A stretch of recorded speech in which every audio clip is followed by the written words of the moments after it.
Multifaceted American jazz pianist and composer Emmet Cohen is one of the pivotal figures in music and the related arts today.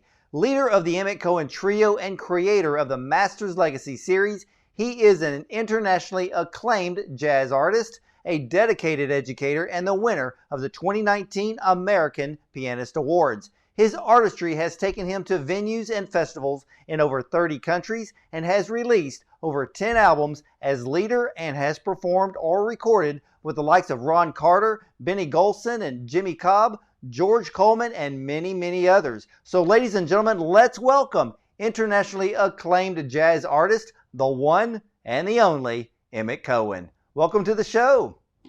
Brother Ward, how are you? Nice to see you here. Thanks for having me. Hey, you are very, very welcome. First off, hey, how did you fall in love with jazz? Well, it was a gradual thing. I started playing Suzuki piano, and Suzuki piano is a method where you don't even know how to read English yet. So I started at 3 years old, and it's an oral method. So the teacher plays, and you listen, and you play back. And that's what jazz is about. It's an oral tradition. So years later, I think it caught up to me, and I said, how do I express myself within this oral tradition? And I made that shift to from classical to jazz. And I just love improvisation. I love the feeling of swing, and I love the joy and improvisation with other people, especially around the globe. One of the most special things in the world. You know, it's amazing when I talk to so many recording artists that literally have learned by ear. And many of them, they don't know how to read sheet music, or they know how to write a song, but everything is going by a feel or a particular vibe. But you literally started off learning by ear. And I have been told by other musicians that jazz is considered one of the hardest types of music to learn. Is that true? It's like a language.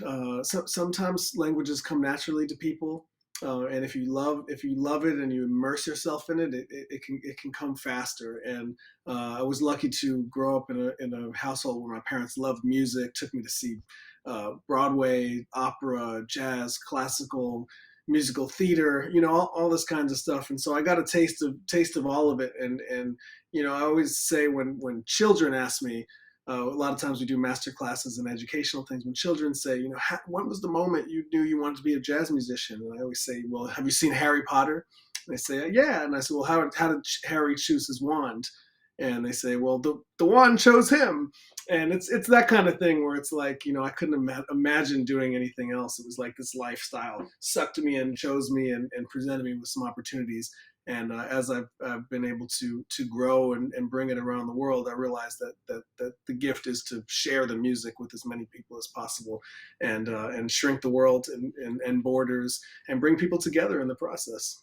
Well, that's the greatest thing about music is that it's something that we can sit by ourselves to listen to. It's also where music just brings people together to listen, to enjoy, to soak in. I don't know. I guess it's like it's a musical emotion is what it really is. And do you have a particular way of songwriting? There are a few ways. One of my favorite compositions that I've written in memory is a tribute to a friend of mine who passed away. So it's a way of honoring. Composition can be a way of honoring those who have moved on. I also that tune is called "Toast to Low" on a record called "Future Stride." On the latest record, I wrote a piece called "Spillin' the Tea," which is I've been known to be a gossiper, or to like to stir the pot a little bit. That's what we do. But that tune is kind of like an original ragtime thing, based in the tradition of Harlem where I live. And for those of you who don't know, we started a live stream in 2020 during the pandemic called Live from Emmett's Place. And what it basically is a Harlem Rent Party 100 years later now in the Roaring 20s. We're in the Roaring 20s today. There's a bit of a Harlem Renaissance going on with all the artists, but it was a very fertile time. We started this rent party, and instead of inviting people from the neighborhood, we invited everyone from around the world to come into the living room, and it's our own tiny desk concert. And so that tune was a direct composition that had to do with the history of Harlem and the style, but an updated version. And then that's what life is about, updating what we've learned from the past. Well, you have a brand new album, Uptown in Orbit. What's the inspiration behind this new album? So Uptown is we live in Harlem, and that's the spot where a lot of musicians live. A lot of people coming together, sharing ideas and thoughts. And orbit is the fact that we let everyone into our orbit, and what we want to do with the music is include as many people as possible and positively affect their lives. Let people into our circle, and have them be part of this great movement we have going on. Well, was it birthed from the pandemic? Yeah, well, we've been touring and playing and everything for a long time, but the live stream called Live from Emmett's Place was a pandemic inspired.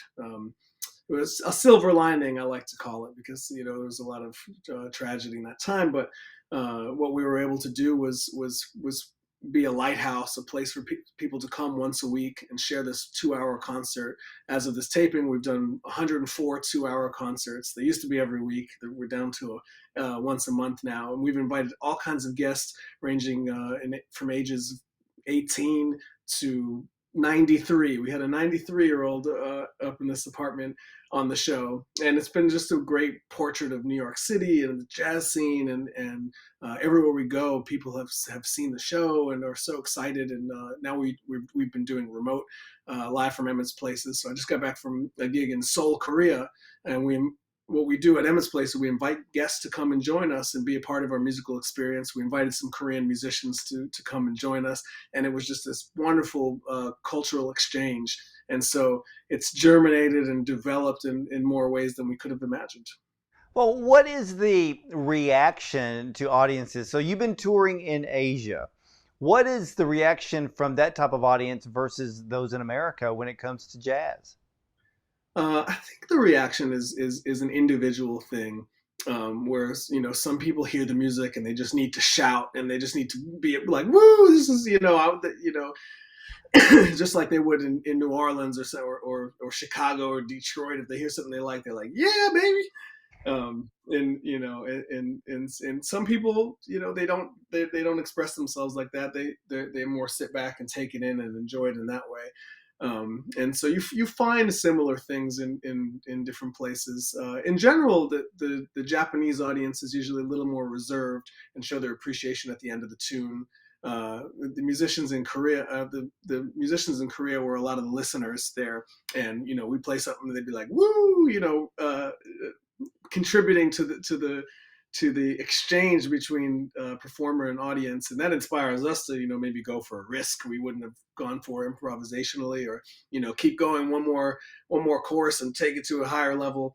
And we always appreciate that interaction, but everywhere is a little bit different. But what we find is really the heart of humanity is common. The people who want to hear this music and to interact with jazz and improvisational music, they're the people who want to see a better world, a more peaceful world, a more compassionate human body, and that's our goal out on the road, is to promote those kinds of values. Well, I was listening to your new album, Uptown in Orbit, and I was sitting there listening to every single song, and for me, it was almost like listening to the history of jazz brought into the modern world. And for a lot of my viewers and listeners out there that may not be completely familiar with jazz unless they've seen a movie that was staged back, if the timeline was the 20s or the 30s or the 40s. And you brought a mention about Chicago and New Orleans. I know when it comes to blues, there's a different sound of Chicago blues and Memphis blues and New Orleans. Is there a difference in sound when it comes to jazz in those demographics? Historically, yes, New Orleans is the original melting pot. So that's where the ragtime was being played, and Spanish and French and German and Irish cultures. They all kind of melded together there. And from there, the music went to a couple of places. Went to Kansas City, and that was kind of like more of a stomp. You think of Count Basie Orchestra, and it's like dance music. The music also went to Chicago, and that's more kind of like down home bluesy, how you described earlier. And then it went to New York, which is like the mecca, the most intense, which is the modern melting pot. In New York, you can get authentic anything, and the intensity of New York also contributes to the kind of music you'll hear. So when you hear jazz music in New York, it's usually at the highest level, just because the largest concentration of musicians are there. And there's a jazz club called Smalls Jazz Club down on West 10th and 7th Ave. And I always say that's like the center of the jazz universe. It's like a basement that holds maybe 120 people or so. And people come from all over the world to cut their teeth in New York. When I first moved here, I was there every night, trying to get some gigs, trying to play with the legends, trying to meet everyone. And that feeling for me is something very very unique to the New York experience. And so, if you want to be a jazz musician anywhere in the world, you have to spend a little time in New York and just feel what that feels like. And then you can kind of bring it back to wherever you go in the world. Well, when I listened to your new album, it's like I could hear jazz like it was played 100 years ago. And then it's almost like the history of jazz really comes through your fingers. So who were your influences in the areas of jazz?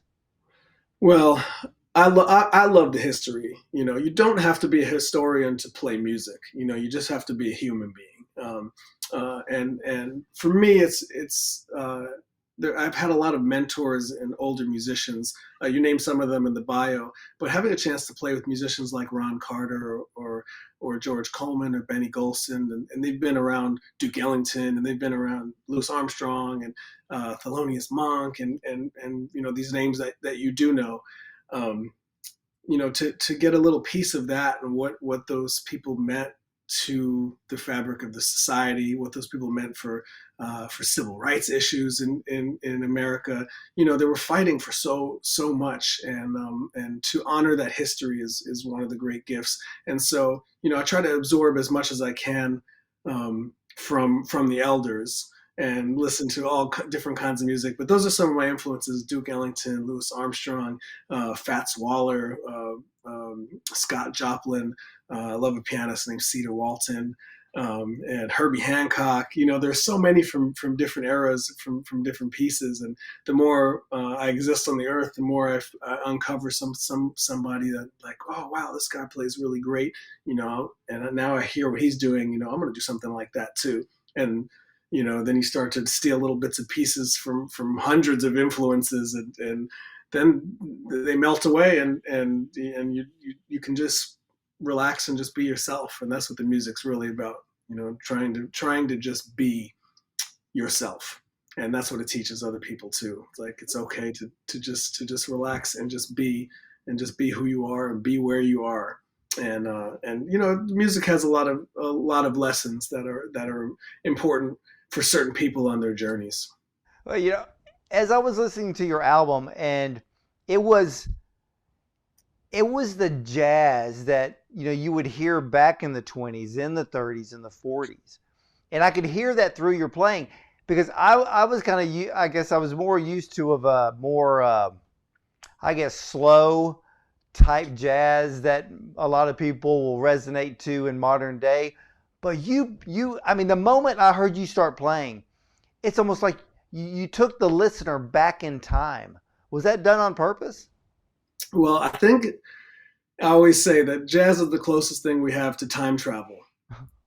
And it can transport people in a fantastic way. Like all art can. You look at a good painting, and it can transport you somewhere. You see a great movie, it can transport you somewhere.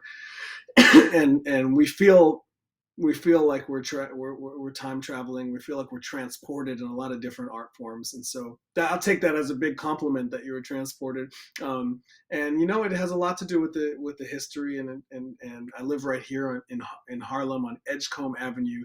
Duke Ellington lived on this avenue. A lot of the musicians lived up in Sugar Hill, and so there's this link that's unavoidable to the history, and so. When I play the Harlem Stride style, it's gonna remind people of Fats Waller and Willie Lyon Smith and James P. Johnson and these stride musicians, and hopefully I can honor them while doing my own thing and let my personality shine through and create something in the modern day that affects people in a similar fashion that it did back then. Well, I was so impressed with your album, and it was funny because even this morning I was talking to my wife about it. And I said, "You got to hear this jazz album by Emmet Cohen," and I said, "It really, takes you back in time, but you got to listen to it." And she goes, "Ask him this question." So I'm going to ask you the question that she wanted me to bring forth, and it was a really good question, and especially for a lot of my viewers and listeners out there. I'd like for them to expand their musical repertoire and boundaries to listen to new things. And jazz, especially your type of jazz, is something that we all need to really absorb. And I her agree. question was, excuse me, what is the difference between jazz and big band? Mhm. Well, to clarify, big band is a style of performing that has to do with a large group of musicians. That there was a popular era in the 30s called the big band era, and there were many great band leaders that went around and played dance halls with these big bands. And as the recession came and things started changing economically, um, the band leaders pared down their bands and started taking less musicians on the road, you know, and all of a sudden there was technology where people were playing records and it was found in every household, and there was less need to have musicians everywhere, and so musicians always get the short end of the stick when it comes to budget or when it comes to arts funding or any of that stuff. And that was the first example of that, when big band music was the popular era of the time. But big band music is a type of jazz. It's one of the jazz eras, and it's funny you asked that, because one of the things we do is take big band pieces that were written for large ensembles and pare them down for the trio. So that's my main format: piano, bass, and drums. And so oftentimes I'll take big band music and I'll play it with the trio and orchestrate all the parts for us. So the last track on the album is called Braggin' and Brass. That's a Duke Ellington number. And what we did was we took the 18-piece band and we shrunk it down to 3 pieces and tried to create that feeling. One other thing we do is take solo piano music and expand it out for 3 people, and so then you have you're starting with something smaller and expanding it, and so we just look for different ways to paint with the brush and create different experiences for the listener. But that was a great question. Well, I'm going to let her know that that was a great question. So she'll be very, very happy about that. Now, in your trio, you have 2 other members, and I watched a music video of all 3 of you playing. What kind of energy or inspiration do you get with the other 2 members of the band? Um, well, it's really cool to be able to have musicians that you play with all the time. And in New York City, there's a large pool of musicians who all share kind of a similar concept and who all play with each other and travel. And I've been playing with so and so for 10 years, and sometimes it's this bass player, and sometimes it's this drummer. But to have musicians on the road, you become brothers. You become family, and then once you become family, then the music aspect takes on something entirely more meaningful. And so, we treat it as this very serious thing. Like, we're going to work, but we're showing up with our family, and we take this thing very seriously. On the record, we have Russell Hall on bass and Kyle Poole on drums. We also play a lot with Yasushi Nakamura on bass and Philip Norris. And it's important to name these names because these musicians have contributed a lot, not only to my trio, but to the New York jazz scene and to the happiness and entertainment of a lot of people around the world. And so it's a powerful thing to have a band and to use that to travel and to present everything we like to present. Well, have you ever had a performance with your trio that after you got done, it just felt like a spiritual awakening or trying to think of the right term here, just a spiritual experience?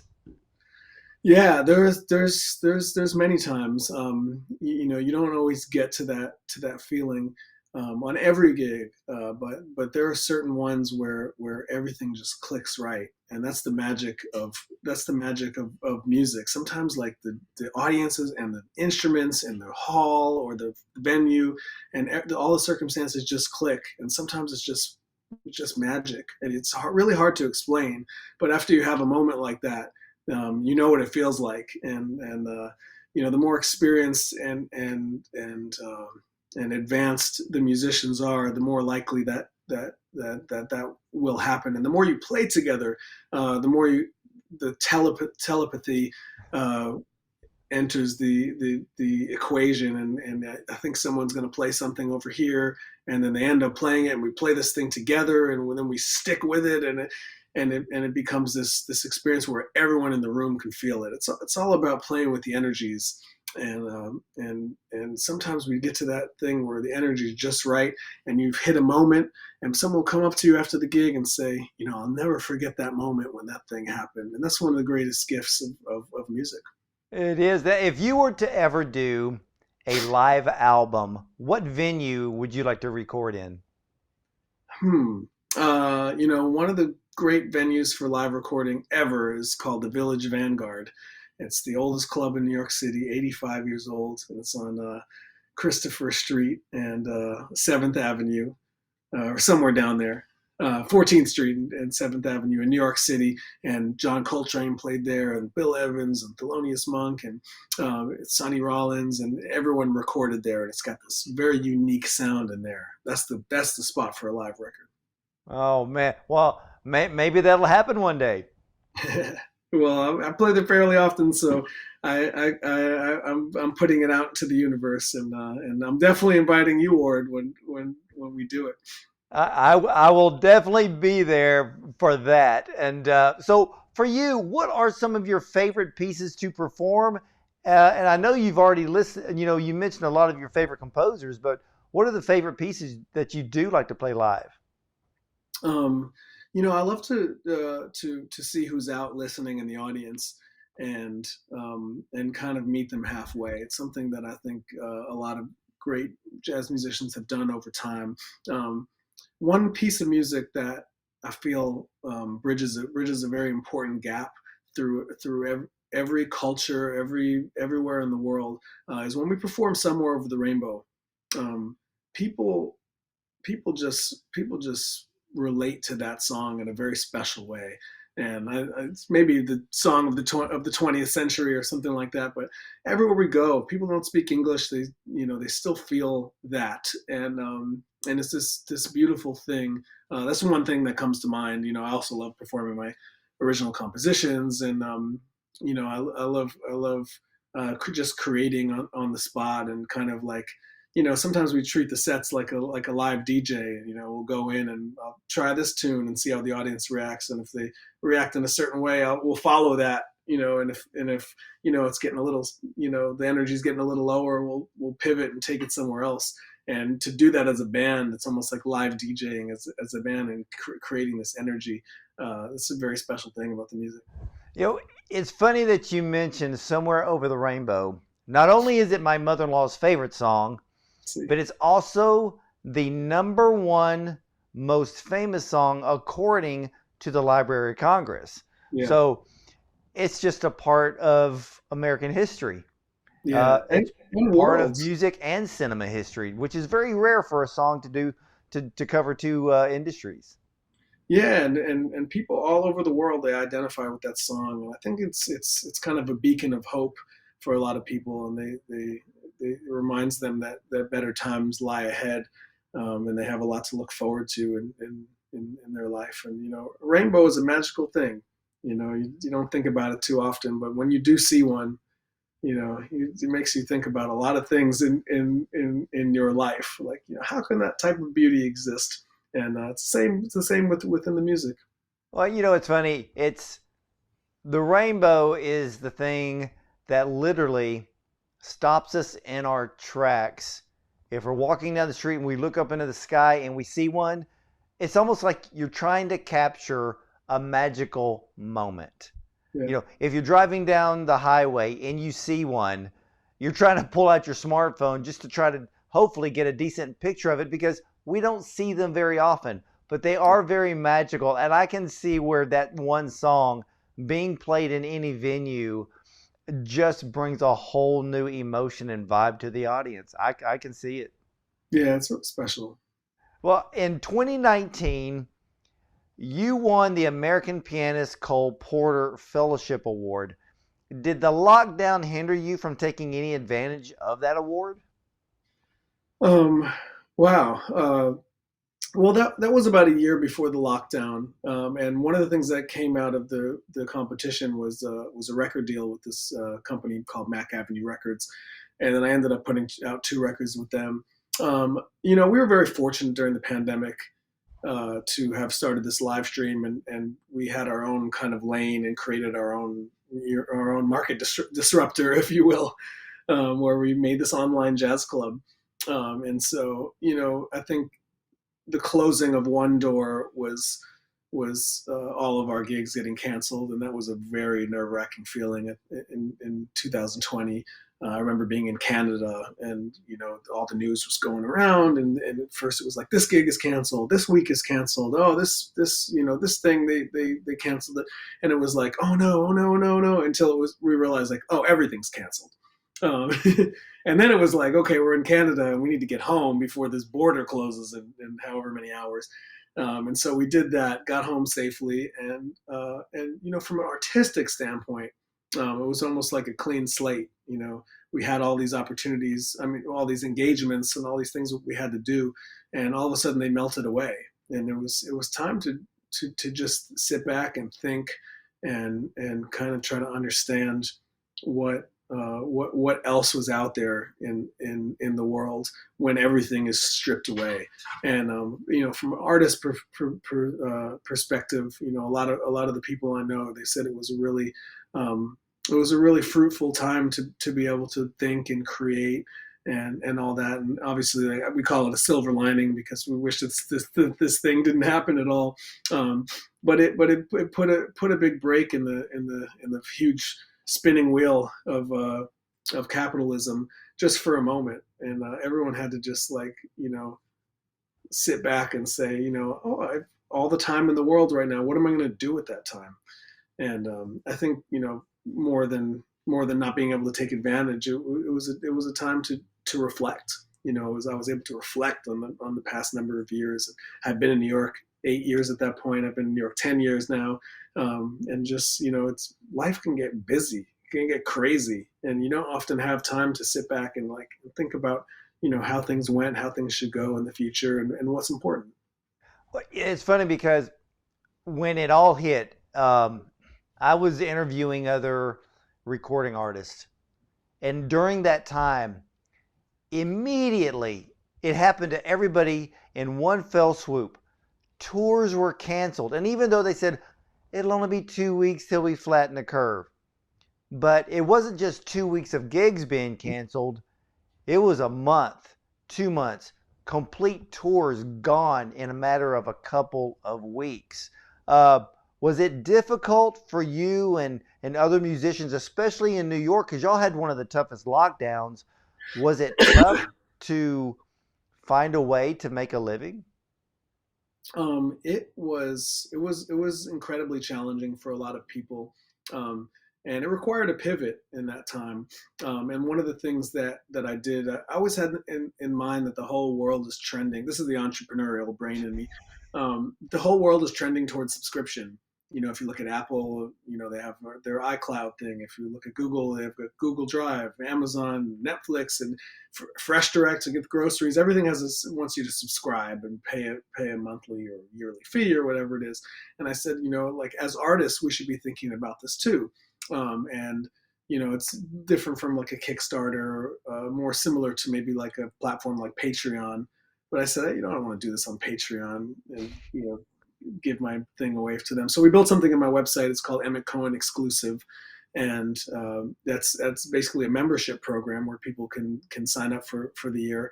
And what they get in return is my albums when they come out, merchandise when they come out. So we made cool mugs that said Emmett's Place on them, and stuff like that. And so I tried to filter everyone in through that and started this membership program and got a couple hundred members of it who wanted to support what we do full year round. And then that was a kind of a way for us to keep going and to do creative things. Like then that helped us with the live stream and get new equipment, and it just fed itself. And so we were able to pivot pretty quickly and started this membership program, which is still up and thriving now. And I never thought it made sense to sell the records you come out every year to the same people who want to buy them.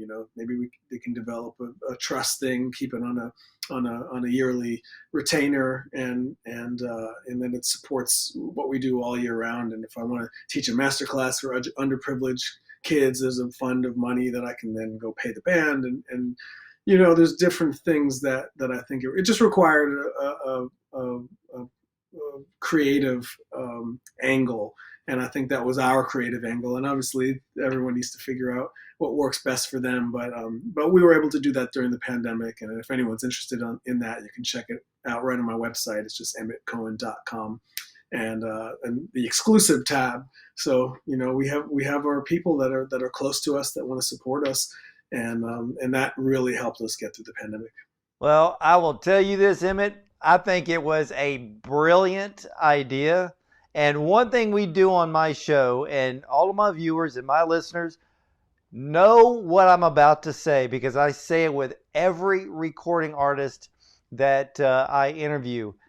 And we tell them, you buy the music, you buy the merch. If it's a t-shirt, a hoodie, a coffee mug, and then when they come to your area, you buy the concert ticket and you go have some fun and enjoy the music of your favorite artists, your favorite bands, because we're a big supporter of those that are independent recording artists. Not everybody has a fancy record label, and even those that do have a record label, maybe it's not Columbia, maybe it's not the big record companies out there, but ladies and gentlemen, you have got to support these recording artists. Stop downloading for free. Okay, let's just call it what it is. It's a sin to every recording artist. It doesn't help them. And you really backed up. I actually cut a video a few days ago, Emmet, that I was letting everyone know, buy the music, due to the fact that even during the pandemic, many people in the music industry lost their way of life, from musicians to road crews to bus drivers. And we got to, if we want to keep hearing great music like you bring to us, we got to do our part and support people like you.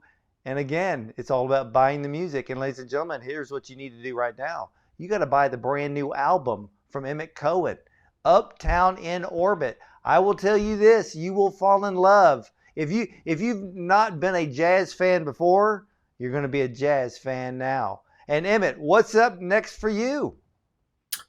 Wow. Well, I appreciate that plug. Buying music is really important. And every artist needs to be supported in a different way too. So, find out the way that you can connect with the artist. And, we're on YouTube, streaming almost every Monday night. Even a like and a share can go a long way. I have a newsletter. We send out updates every Monday morning. If you go to my website, you can check it out there, put your email in. Those are great ways to stay in touch with you without even spending, a dollar.